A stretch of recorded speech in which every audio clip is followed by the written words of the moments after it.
At this time, I yield 5 minutes to my friend, the gentlelady from Colorado, Ms. DeGette. The gentlewoman from Colorado will be recognized for 5 minutes. Thank you, Mr. Speaker. I rise in strong support of the resolution. I fundamentally disagree with the President's plan to add thousands of troops to the Iraqi conflict. It's time for a new course in Iraq, a rational course, a more humane course of action. It is long past time to start a phased withdrawal of our troops from Iraq. Mr. Speaker, this debate is about policy and direction.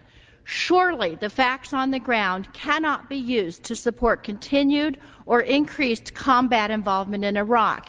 Iraq is in a civil war. That is the truth, and it's time we accept the implications of that fact.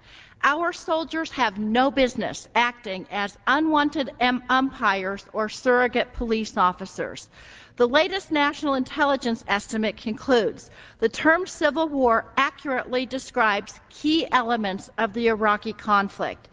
If this is the state of the current conflict, what do we expect the U.S. military to do about it? Settle centuries of theological or religious disagreement? Become diplomats? Whose side do they choose, and what would their mission be? I do not believe combat forces permanently stop such conflicts. The troops themselves tell us they are untrained for this role, a role that puts them at extreme risk.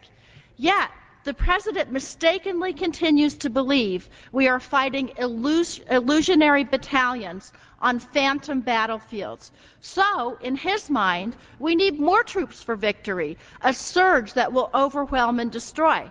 Well, that's how he sees it, but he ignores the evidence and reports of our generals, our troops, our Iraq Study Commission, our diplomats, most of our allies, the views of the Iraqi people, and anyone else who actually tries to find out the nature and state of the conflict. He rapidly and recklessly proceeds ahead with one policy shift after another. He searches for the light at the end of a tunnel, but there is no light. It was extinguished long ago. There is only darkness and despair. The chaos deepens daily, and the President sits in the Oval Office hoping that somehow it will turn out all right in the end. This is neither policy nor leadership. The administration's policies are the stuff of dreams and fantasies, not hardcore determinations of our nation's interests or the best course for addressing strategic threats. Mr. Speaker, hope is not a strategy. The escalation of troop levels makes no strategic sense. We must not hesitate to describe the President's policy in words that are honest and clear. We confront a policy that is wishful thinking, not realistic assessment. The administration's policy is like a conjuring trick of denial, delusion, and determined folly, which will only deepen the disaster. We are given the vision of a make-believe story instead of a responsible and realistic policy. Civil wars are solved through diplomacy, negotiation, and political compromise. These are the types of developments identified by the NIE that will make a difference in Iraq.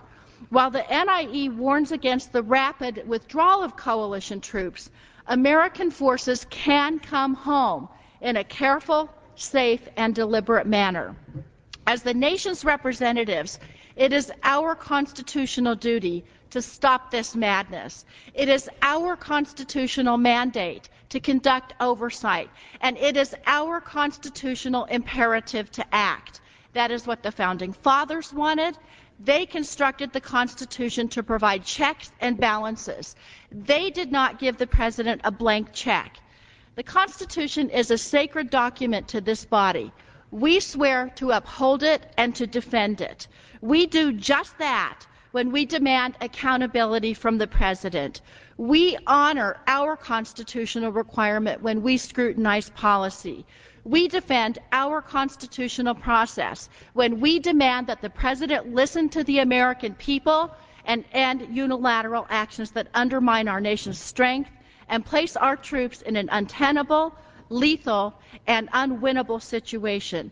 Mr. Speaker, I did not come here to ignore my oath to the American people. I did not come here to watch our Constitution be rewritten by presidential arrogance and disregard. And I did not come here to relinquish my sworn duty to protect and defend this sacred document. I did not come here to ignore the American people who want this war stopped now. Mr. Speaker, support this resolution and begin a phased withdrawal. Thank you.